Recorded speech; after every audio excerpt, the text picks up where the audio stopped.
Hello बच्चों, मेरा नाम है ममता मुन। मेरा चैनल हिंदी पाठमाला विथ ममता में आप सभी का स्वागत है। आज मैं NCERT class 7 Hindi text book का ये बाल महाभारत कथा टेक्स्ट बुक का एनसीईआरटी क्लास 7 का ये चैप्टर नंबर है 12। चैप्टर का नाम है इंद्रप्रस्थ। इंद्रप्रस्थ का मैं इसका एक्सप्लेनेशन वीडियो जो ऑलरेडी अपलोड कर चुकी हूँ और इसका क्वेश्चन आंसर वीडियोज नहीं हुआ था, तो अभी मैं क्वेश्चन आंसर इसका डिस्कस करेंगे। तो अगर फर्स्ट टाइम इस चैनल में आए हो तो हिंदी पाठमाला विथ ममता चैनल को सब्सक्राइब कर देना और इस वीडियो को भी लाइक और शेयर कर देना। तो चलो स्टार्ट करते हैं। इंद्रप्रस्थ इंद्रप्रस्थ का क्वेश्चन आंसर। इससे पहले चैप्टर 1 टू चैप्टर 13 का एक्सप्लेनेशन वीडियो ऑलरेडी अपलोड हो चुका है, उसका क्वेश्चन आंसर भी चैप्टर 11 तक। और अगर नहीं देखे तो पहले वो स्टार्टिंग से वीडियोस देख लेना, क्योंकि वहाँ पे स्टार्टिंग से वीडियोस देखोगे तो एक एक चैप्टर में सभी कैरेक्टर का क्या रोल प्ले किए हैं महाभारत कथा में, तो उसके बारे में जान पाओगे। अगर नहीं देखोगे तो आगे चल के जो महाभारत स्टोरी चलेगा तो वहाँ पे क्या क्या कौन सा कैरेक्टर कहाँ के हैं, कौन से राज्य के राजा हैं, तो क्या उनका रोल है, क्या किसके पुत्र हैं, क्या महाभारत में उनका क्या रोल है, तो समझने में प्रॉब्लम हो सकता है। इसीलिए मैं पहले स्टार्टिंग से वीडियोज को ये महाभारत कथा सीरीज का ये स्टार्टिंग वीडियो से स्टार्ट कर देना। तो चलो स्टार्ट करते हैं। और अगर कुछ डाउट है तो वो चैप्टर 1 टू चैप्टर 12 में तो वहाँ पे क्वेश्चन जो कमेंट सेक्शन में उसको कमेंट कर सकते हो, वो क्वेश्चन है तो वहाँ पे मैं रिप्लाई कर दूंगी। तो चलो स्टार्ट करते हैं। इंद्रप्रस्थ का क्वेश्चन आंसर। इंद्रप्रस्थ जो खांडवप्रस्थ को पांडव लोग इसको इंद्रप्रस्थ में कन्वर्ट किए थे, मतलब उसको इंद्रप्रस्थ एक उस समय का उच्च कोटि का स्थापत्य कला में एक उच्च कोटि का महल बनाए थे। वहाँ पे एक भव्य नगरी बनाए थे और वहाँ पे एक पहले वो बंजर होके पड़ा था। वहाँ पे कोई भी जनबसती नहीं था, कोई भी लोग नहीं रह रहे थे, नगर निर्माण नहीं हुआ था। पूरा वो एक वन असुर लोग वहाँ पे आसुरिक वन जैसे निर्जन वन वहाँ पे था, तो उसको वो लोग डेवलप करके वो विश्वकर्मा के एक शिल्प कारीगरी ने एक उच्च कोटि का भव्य निर्माण वहाँ पे भव्य महल निर्माण किए थे और वहाँ पे जनबसती वो लोग किए थे। तो ये खांडवप्रस्थ को ये लोग इंद्रप्रस्थ में नामित किए थे। तो चलो स्टार्ट करते हैं। विदुर को जब पता चला कि पांडव अभी जीवित हैं तो उन्होंने धृतराष्ट्र से क्या कहा। जब विदुर जी महामंत्री विदुर, हस्तिनापुर के जो महामंत्री विदुर थे, उनको जब पता चला कि जो ये कि पांच पांडव जो बारुणावर्त में आग में जो मर गए हैं बोल के सब लोग सोच रहे थे, जो पुरुषों और सच में, लेकिन वो पुरुषों और उसके फैमिली जो छः सदस्य थे उसके फैमिली में, उसके परिवार में, तो वो लोग मारे गए थे वही आग में। लेकिन उनको जो षड्यंत्र किए थे दुर्योधन और शकुनी मामा, ये दुशासन, पुरोचन सब मिलके जो 5 पांडव और माता कुंती को वहाँ पे आग में जलाने के लिए जो लाख का घर निर्माण किए थे बारुणावर्त में, लेकिन वो लोग जान पाए और विदुर ने ये कारीगर को वहाँ पे भेजा और वहाँ पे एक सुरंग का निर्माण किए थे, अंडरग्राउंड जैसे टनल, और वहाँ से वो लोग भाग के चले आए थे। और वहाँ पे एक चक्र नगरी जो एक जंगल देकर वो लोग आए और एक चक्र नगरी में उनका रह रहे थे। फिर वहाँ से जाके वो जब ये पांचाल नगर में उनका जो ये द्रौपदी स्वयंवर में वो लोग वहाँ पे जाके फिर द्रौपदी के साथ अर्जुन का स्वयंवर विवाह हुआ था, जो द्रौपदी स्वयंवर में अर्जुन का। तो उसके जब उनके बारे में जो पांडवों का जिन ये जीवित हैं बोल के जब विदुर को पता चला, तो वो उन्होंने धृतराष्ट्र से क्या कहा था बोल के ये क्वेश्चन है। जब आंसर होगा पांडवों को जीवित होने की खबर सुनकर विदुर दौड़े हुए धृतराष्ट्र के पास गए। दौड़ दौड़ के वो धृतराष्ट्र के, क्योंकि बहुत ही भाव विह्वल मतलब खुश हो गए थे कि 5 पांडव जीवित हैं और माता कुंती भी, तो वो दौड़ दौड़ के धृतराष्ट्र के पास गए और बोले, महाराज पांडव अभी जीवित है। राजा द्रुपद की कन्या द्रौपदी के साथ अर्जुन ने स्वयंवर में द्रौपदी को प्राप्त किया है। और 5 पांडवों ने विधि पूर्वक जो महारानी कुंती, जो माता कुंती, जो बिना देखे ही वो बोल दिए थे कि जो भी भिक्षा लेके आए हो उसको 5 भाई आपस में ये बांट लो, इसे बिना देखे बोल दी थी। इसीलिए फिर बाद में श्री कृष्ण और दुर्वासा मुनि के ऋषि दुर्वासा से वो सलाम करके वो ये माता कुंती का जो 5 भाई में वो ये 5 भाई जो ये 5 पांडव थे वो द्रौपदी के साथ उनका विवाह हुआ था। विधि पूर्वक 5 पांडव ने उन द्रौपदी के साथ विवाह कर लिया है और कुंती के साथ वे अभी ये द्रुपद के नगरी जो पांचाल देश में अभी सकुशल हैं बोल के वो ये धृतराष्ट्र से महामंत्री विदुर ने कहा था, ये लिखना है। फिर क्वेश्चन नंबर 2 है, पांडवों को जीवित होने की बात सुनकर दुर्योधन की क्या प्रतिक्रिया हुई। जब पांडवों को जो जीवित हैं बोल के सुनकर जो दुर्योधन और शकुनी मामा ने उनका क्या रिएक्शन हुआ था उसका क्वेश्चन है। तो पांडवों को जीवित होने की बात सुनकर दुर्योधन के मन में ईर्ष्या की आग और अधिक प्रबल हो उठी।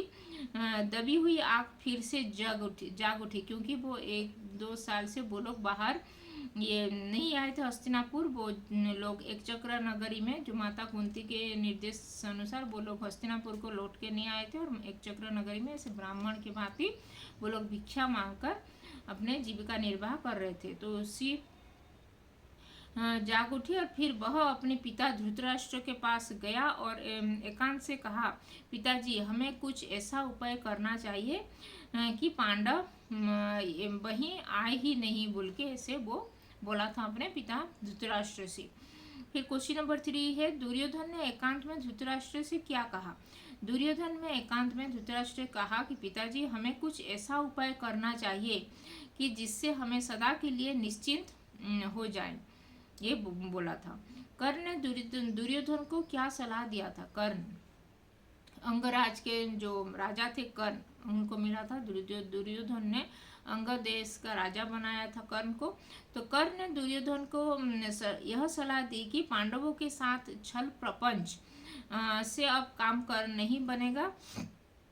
आपस में कूट डालकर भी उनको हराना संभव नहीं है क्योंकि वो षड्यंत्र का जो प्रभाव नहीं हुआ था। क्योंकि बारणावर्त में जो आग जलाए थे लेकिन वहाँ पे उनका भी कुछ नहीं कर पाए थे, वो पुरोचन और उसको परिवार ही वहाँ पे जल गए थे, लेकिन 5 पांडव का कुछ भी हानि नहीं कर पाए थे। इसीलिए अभी षड्यंत्र करना उनके साथ संभव नहीं है।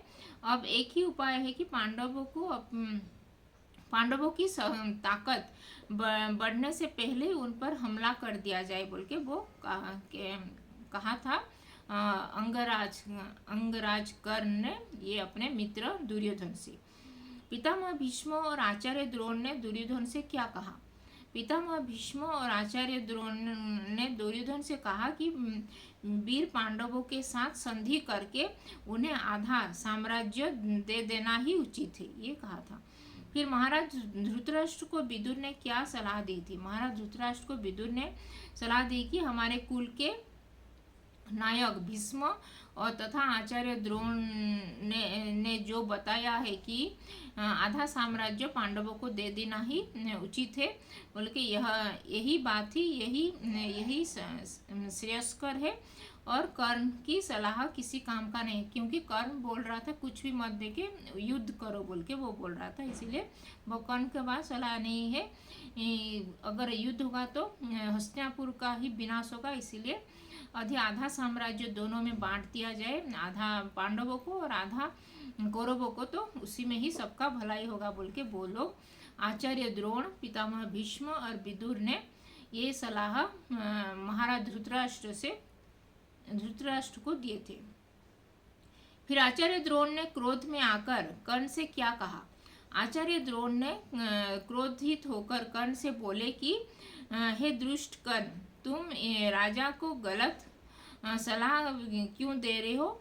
यह निश्चित है कि यदि राजा धृतराष्ट्र ने मेरी तथा पितामह भीष्म की राय नहीं मानी तो और उन जैसों की सलाह और तुम्हारी सलाह से वो चले तो कौरवों का नाश निश्चित ही है बोल के वो कहे थे आचार्य द्रोण ने। फिर अंत में धृतराष्ट्र ने क्या निर्णय लिया? अंत में धृतराष्ट्र ने यह निर्णय लिया कि पांडु के पुत्रों को आधा राज्य देकर संधि कर ली जाए और पांडवों को कुंती तथा पांडवों को कुंती और द्रौपदी के साथ सादर हस्तिनापुर लेने के लिए विदुर को द्रुपद के नगरी पांचाल को भेज दिया जाए बोल के ये वो निर्णय लिए थे। धृतराष्ट्र के निर्णय पर पांडवों ने क्या किया? धृतराष्ट्र के निर्णय पर माता कुंती और द्रौपदी हस्तिनापुर को लौट आई थी। फिर खांडवाप्रस्थ कैसी नगरी थी? बाद में उसका नाम क्या रखा गया? खांडवाप्रस्थ एक निर्जन वन था। खांडवाप्रस्थ पुरु एवं यजाति जैसे प्रतापी पूर्वजों की राजधानी पहले थी। बाद में उसका नाम इंद्रप्रस्थ रखा गया था। जब पांडव लोग वहां पे नगर निर्माण किए थे वो खांडवाप्रस्थ को इंद्रप्रस्थ में नामित किए थे। फिर पांडवों ने माता कुंती तथा द्रौपदी के साथ कितने वर्षों तक राज्य किया था? वो इंद्रप्रस्थ में पांडवों ने माता कुंती तथा द्रौपदी के साथ 23 वर्षों तक मतलब 23 ईयर्स तक वहाँ पे सुखपूर्वक साम्राज्य राज्य किया था। फिर दीर्घ उत्तरीय प्रश्न बताओ, लॉन्ग क्वेश्चन आंसर। युधिष्ठिर के राज्याभिषेक के बाद धृतराष्ट्र ने उनसे क्या कहा? जब युधिष्ठिर का ये राज्याभिषेक हुआ था युवराज पद पर, तो धृतराष्ट्र ने उन्हें आशीर्वाद देते हुए कहा, बेटा पुत्र युधिष्ठिर मेरे अपने पुत्र तो दुरात्मा है। एक साथ रहने से संभव है कि बैर भाव और बढ़ेगा। इसीलिए हमारी राय यही है कि खांडवाप्रस्थ को अपनी राजधानी बना लेना और वहाँ पे जाके राज करना। खांडवाप्रस्थ पुरु और यजाति जैसे प्रतापी पूर्वजों की पहले राजधानी हो चुका है। अभी उस राजधानी को फिर से वहाँ पे नगर निर्माण जनबसती करके वहाँ पे यश और कीर्ति प्राप्त करो और तुम्हारा साम्राज्य वहाँ पे विस्तार करो बोल के वो कहते ये धृतराष्ट्र ने ये युधिष्ठिर को। पांडवों की कुशलता जानकर दुर्योधन ईर्षा की आग में क्यों जलने लगा? जब पांडव लोग जीवित हैं बोल के ये जानने के बाद वो दुर्योधन ने क्यों ईर्षा में जलने लगा? अर्जुन ने पांचाल देश में आयोजित स्वयंवर की शर्त पूरी कर ली। अर्जुन ने द्रौपदी का विवाह पांडवों के साथ हो गया। फिर अर्जुन और 5 पांडव ने द्रौपदी के साथ उनका विवाह हुआ था। माता कुंती और वो के ये जो माता कुंती जो बोले थे बिना देख के कि जो भी भिक्षा लेके आए हो आपस में बांट लो बोल के, तो इसी वजह से वो माता कुंती और श्री कृष्ण और ऋषि दुर्वासा के सलाह पर वो 5 पांडवों ने ये द्रौपदी से विवाह किए थे। वह खबर जब हस्तिनापुर पहुंची तो इससे पता चल गया कि पांडव अभी जीवित हैं और वह द्रुपद के नगरी पांचाल में सकुशल है। दुर्योधन की आशा के विपरीत पांडव जब पांचाल राज द्रुपद के रिश्तेदार अभी बन गए हैं और उनकी शक्ति अभी बढ़ गया है। तो दुर्योधन पांडवों का विनाश करना चाहता था, पर उनकी शक्ति अभी बढ़ गया, तो इसलिए वो ईर्षा में वो और भी जलने लगा। तो ये था इंद्रप्रस्थ चैप्टर नंबर 12 इंद्रप्रस्थ का क्वेश्चन आंसर। तो आज हम एनसीईआरटी ये बाल महाभारत एनसीईआरटी क्लास 7 बाल महाभारत कथा हिंदी टेक्स्ट बुक का ये चैप्टर नंबर 12 इंद्रप्रस्थ का क्वेश्चन आंसर किए। अगर इसमें कुछ डाउट है तो कमेंट में लिख सकते हो और अभी तक चैनल को सब्सक्राइब नहीं किया तो हिंदी पाठमाला विद ममता चैनल को सब्सक्राइब कर देना और इस वीडियो को भी लाइक और शेयर कर देना। तो धन्यवाद, थैंक यू। और इस हिंदी पाठमाला विद ममता चैनल में आप लोग अंकुर हिंदी पाठमाला क्लास 1 to क्लास 5 का वीडियोज और बड़े लोग भी अगर हिंदी सीखना चाहते हैं तो अंकुर हिंदी पाठमाला क्लास 1 का प्लेलिस्ट चेक कर सकते हैं, क्योंकि वहाँ पे बेसिक हिंदी जैसे कि वर्णमाला, 12 खड़ी मात्रा, वर्ड्स जैसे सिंपल बेसिक से वो वीडियो सब अपलोड हुआ है अंकुर हिंदी पाठमाला क्लास 1 का। और अंकुर हिंदी पाठमाला क्लास 1 का पूरा रीडिंग प्लेलिस्ट वीडियोज, उसका एक्सप्लेनेशन, उसका क्वेश्चन आंसर सॉल्यूशन वीडियोज भी अपलोड हुआ है। और मैं इसका ई बुक सॉल्यूशन भी बनाई हूँ, उसको मैं इंस्टा मोजो में अपलोड की हूँ, तो उस वहाँ पे जाके वो चेक कर सकते हो अंकुर हिंदी पाठमाला का ई बुक सॉल्यूशन। और मैं इसका हिंदी ग्रामर का भी बहुत सारे वीडियोज अपलोड हुआ है, प्लेलिस्ट में जाके चेक कर सकते हो। और वहाँ पे ये जो अभी कर्नाटका स्टेट बोर्ड और उड़ीसा स्टेट बोर्ड का क्लास 1 to क्लास 6 7 तक का वीडियोज अपलोड हो चुका है, उसका क्वेश्चन आंसर, उसका एक्सप्लेनेशन वीडियो सब। और अभी आगे चल के Maharashtra state board, Kerala state board और तेलंगाना आंध्रा स्टेट बोर्ड का भी वीडियो सब अपलोड होने वाला है क्लास 1 to क्लास 12 तक था। तो अभी तक चैनल को सब्सक्राइब नहीं किया तो हिंदी पाठमाला विथ ममता चैनल को सब्सक्राइब कर देना और इस वीडियो को भी लाइक और शेयर कर देना। तो धन्यवाद, थैंक यू।